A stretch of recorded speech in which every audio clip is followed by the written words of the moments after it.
Hello students, welcome to instant study with Neha. आज हम class 9 science के चैप्टर 4 स्ट्रक्चर ऑफ एटम को discuss करेंगे। तो let's just start with this topic. इस टॉपिक में हम सबसे पहले एटम्स के बारे में पढ़ते हैं। Atoms are the basic building blocks of matter, यानी कि कोई भी मैटर, कोई भी substance, it is made up of atom and it is the smallest unit of matter. कोई भी मैटर की जो सबसे स्मॉलेस्ट यूनिट होती है वो एटम क्या है कहलाती है। जैसे आप शुगर लेंगे या सॉल्ट लेंगे, उसको स्मॉलर पीसेस में डिवाइड करेंगे तो जो उसका सबसे स्मॉलेस्ट पीस होगा वो एटम क्या है कहलाएगा। As you all know, our body is made up of cells. Cells मिलके टिश्यू बनाते हैं, ऑर्गन बनाते हैं, तब हमारी बॉडी का फॉर्मेशन होता है। वैसे ही मैटर के अंदर एटम सबसे स्मॉलेस्ट यूनिट होती है। मैटर का पूरा फॉर्मेशन एटम्स के थ्रू ही होता है।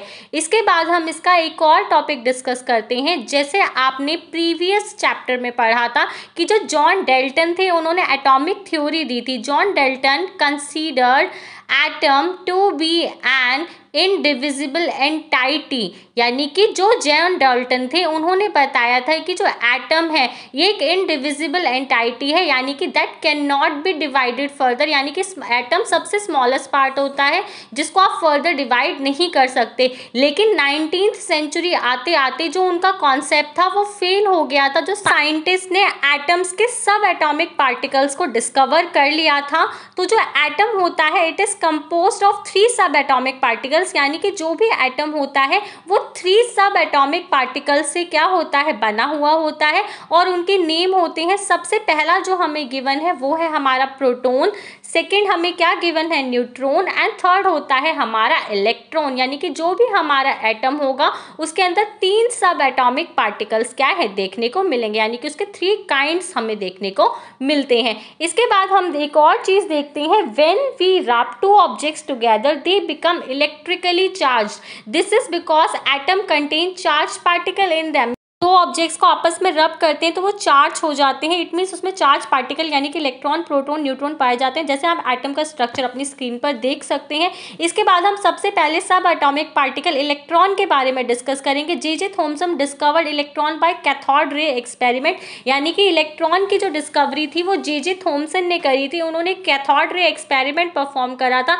जिसके अंदर उनको कुछ नेगेटिवली चार्ज सब एटॉमिक पार्टिकल देखने को मिले थे और जो इलेक्ट्रॉन होते हैं वो नेगेटिवली चार्ज होते हैं, इसलिए हम उसको E माइनस से क्या करते हैं डिनोट करते हैं। इसके बाद हम इसका थर्ड पॉइंट पढ़ते हैं, the mass of an electron is considered to be negligible and its charge is -1, यानी कि किसी भी जो इलेक्ट्रॉन का मास होता है आप उसको नेग्लिजिबल यानी कि बिल्कुल ना के बराबर होता है, उसका चार्ज -1 होता है। इसके बाद हम देखते हैं जो इलेक्ट्रॉन्स होते हैं they are extremely small and found outside the nucleus, यानी कि जो इलेक्ट्रॉन्स होते हैं उनका साइज बहुत ज़्यादा स्मॉल होता है और वो एटम के न्यूक्लियस के आउटसाइड पाए जाते हैं। इलेक्ट्रॉन्स होते हैं वो न्यूक्लियस के आउटसाइड आपको देखने को मिलते हैं। जैसे आप स्क्रीन पर देख सकते हैं जो एटम है उसके सेंटर में न्यूक्लियस है, न्यूक्लियस के अंदर न्यूट्रॉन एंड प्रोटॉन पाए जाते हैं और जो न्यूक्लियस है उसके आउटसाइड आपको इलेक्ट्रॉन देखने को मिलता है। इसके बाद हम सेकेंड थिंग प्रोटॉन डिस्कस करेंगे। It is discovered by E Goldstein in 1886। इसका जो डिस्कवरी थी वो ई गोल्डस्टीन ने करी थी। He discovered the presence of new radiation in a gas discharge tube called canal rays, यानी कि उन्होंने क्या करा था गैस डिस्चार्ज ट्यूब में कुछ न्यू रेडिएशंस को फाइंड आउट करा था जिसको उन्होंने कैनाल रेस का नाम दिया था और इन्हीं कैनाल रेस को आगे जाकर प्रोटॉन क्या है बता दिया गया था। जो प्रोटॉन होते हैं इट इज पॉजिटिवली चार्ज सब एटॉमिक पार्टिकल, यानी जो चार्ज होता है प्रोटॉन पे वो +1 होता है, जैसे इलेक्ट्रॉन पे -1 होता है and proton it found inside the nucleus, यानी कि जैसे हमने अभी प्रीवियस डायग्राम देखा था इलेक्ट्रॉन आउटसाइड पाए जाते हैं बट जो प्रोटॉन होते हैं वो न्यूक्लियस के इनसाइड पाए जाते हैं। इसके बाद हम इलेक्ट्रॉन, प्रोटॉन एंड न्यूट्रॉन के बीच में डिफरेंस देखते हैं। आप इसके मास और चार्ज अच्छे से लर्न कर लेना, एग्जाम पॉइंट ऑफ व्यू से काफ़ी ज़्यादा इंपॉर्टेंट है। So that's all for today. If you have any doubt let me know in the comment section. For more such videos please subscribe my channel and thanks for watching.